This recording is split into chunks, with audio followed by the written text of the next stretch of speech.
남녀 상렬지사, 건무로 조선을 뒤흔든 기생 운심.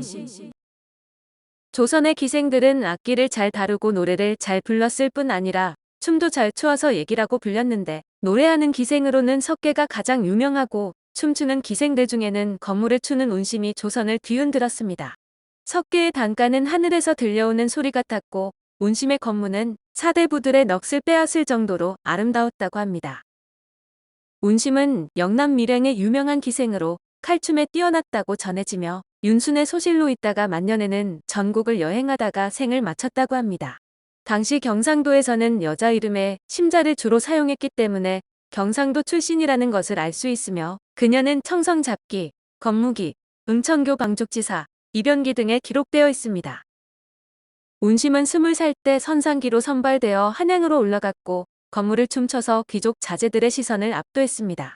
운심의 건무 솜씨는 가히 호서의 못이라든가 송도의 비단을 화대로 주어도 아깝지 않을 정도로 빼어났다고 전합니다. 한편 운심이 18세기 문신 윤순의 소실이었다는 사실은 더욱 흥미로운데, 성대중은 문집 청성잡기에서 운심과 윤순의 러브스토리를 다루었습니다. 윤순은 소론 명문가 출신으로 서예가로도 명성이 높았는데, 예주판서와 평안도관찰사를 지내는 등 관직 프로필도 화려합니다. 시문은 물론이요 산수와 인물화, 화조 등에도 재능이 있었는데, 그가 남긴 서예 작품에는 중국의 소시, 동기창 등 명필가들의 서체가 투영되어 있어 중국적 한국적 수용이라는 측면에서 높이 평가됩니다. 성대중의 청성잡기에 있는 기록을 보면 어느 날 운심의 집에 장안의 한량들이 모여 춤을 추라고 요구했습니다. 그러나 운심은 무슨 까닭인지 늦장을 부리면서 춤을 추지 않았는데, 그때 장안의 협사로 불리는 광문이 나타나 해진 옷차림으로 상석에 앉았습니다. 그러자 얼굴이 환하게 밝아진 운심이 한바탕 건무를 추었는데, 이미 건무에서 최고의 경지에 있었다고 합니다.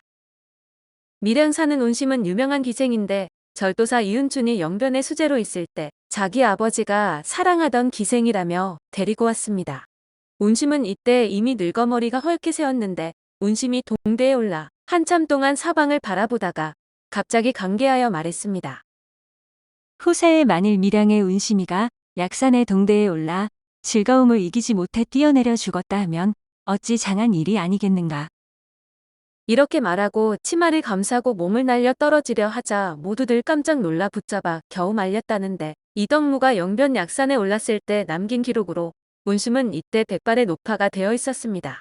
또 다른 일화로 백하 윤순이 등장하는데, 윤순은 운심에게 마음을 두었고, 백하는 글씨를 잘 썼던지라 운심에게 장난삼아 말하였습니다. 너의 칼춤이 나에게 초서의 원리를 깨닫게 할 수 있겠느냐. 운심도 평소에 공의 글씨를 사모하던 터라 한 점 얻어 갑으로 간직하기를 원한다는 단서를 달고 칼춤을 선보였는데, 공은 써주겠다고 허락은 했지만 바로 써주지는 않았습니다. 어느 가을비 내리는 날, 뜰가득히 떨어진 낙엽들을 바라보면서 백하는 홀로 앉아 있었는데, 운심이 호련히 술을 가지고 와서 건주가를 부르며 공에게 권하였습니다. 공은 흔쾌히 마시고 약간 취하자 자꾸만 붓과 벼루를 희끗거렸는데, 운심은 재빨리 비단 치마를 벗어 앞에 펼쳐놓으며 말했습니다. 공께서는 지난날의 허락을 잊지 않으셨겠지요? 공은 단숨에 붓을 휘둘러 도연명의 귀걸이살을 쓰고 스스로도 만족해하였는데, 운심에게 깊이 간직하고 꺼내서 남에게 보여주지 말라고 당부하였습니다. 그런데 그 뒤 자신이 취해 풍원군 조현명에게 이 일을 발설했는데, 풍원군이 운심을 불러 모르니 운심은 사실을 숨길 수가 없었고, 글씨는 마침내 풍원군의 소유가 되어 죽을 때까지 이 일을 한스럽게 여겼다고 합니다. 운심은 늙어서는 명승지를 두루 유람했는데, 관서지방의 칼춤을 추는 기생들은 대부분 그의 제자였다고 합니다. 어느 날 약산동대에 오를 때 아래는 만길 절벽이고 마침 술에 취해 있었는데, 하늘을 우러러보면서 이렇게 말했답니다. 약산은 천하의 명승지여 운심은 천하의 명기다. 사람은 태어나면 한 번은 죽기 마련이니 여기서 죽으면 더 바랄 게 없다. 탄식하면서 언덕 아래로 뛰어내렸지만 옆에 있던 사람이 붙잡아 죽음을 면했다는데, 운심에 멋들어진 풍류와 기계가 이러해 당대의 이름을 드날릴 수 있었다고 합니다.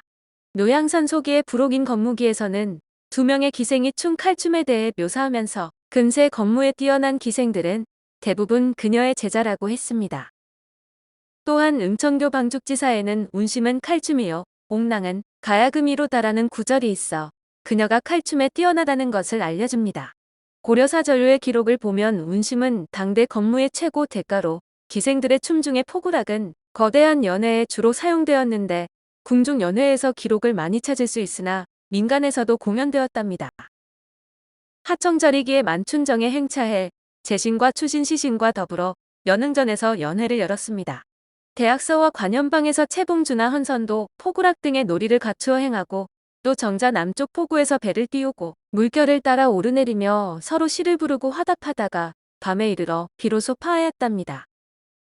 이익의 성호 사설에 의하면 포구락은 고려 문종 때 중국에서 들어와 널리 공연되었는데 송나라 심괄의 몽개필담에 대주 선비 이신원이 꿈속에 어느 수궁에 들어가 궁녀들이 포구하는 것을 구경하였다고 합니다. 산양 사람 채순이 전기를 지어 그 사실을 소상히 서술하였으며 포구곡 10여 곡까지 첨부되어 있다면서 기억하였는데 가사가 모두 청신하였다며 기억하는 노래를 적고 있습니다. 시연왕 혼만 미휴. 옥계 야살거려르.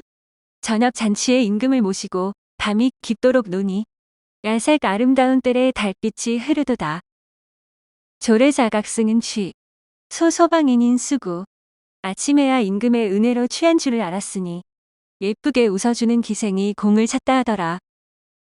이 기록으로 포구락은 중국 송나라에서 전해져 왔다는 사실을 알 수가 있는데 포구를 할 때 기생들이 부르던 노래까지 기록했다니 놀랍습니다. 박제가는 묘양산 유람 말미에 이르러 사찰인 용문사에서 펼쳐지는 가무를 관람했는데 여기서 온심의 제자가 춤추는 건물을 보았고 그 가매를 묘양산 소기에 남겼습니다. 그대 마지막 근세의 건무, 곧 건무는 밀양의 여자 운심이 유명한데 이 춤을 추는 사람은 대개 운심의 제자라는 구절에서 운심이 바로 밀양 출신임을 짐작케 합니다. 운심은 한국 무용사를 다룬 전문서에 한 번도 언급된 적이 없기 때문에 다소 생소한 인물로 여겨집니다.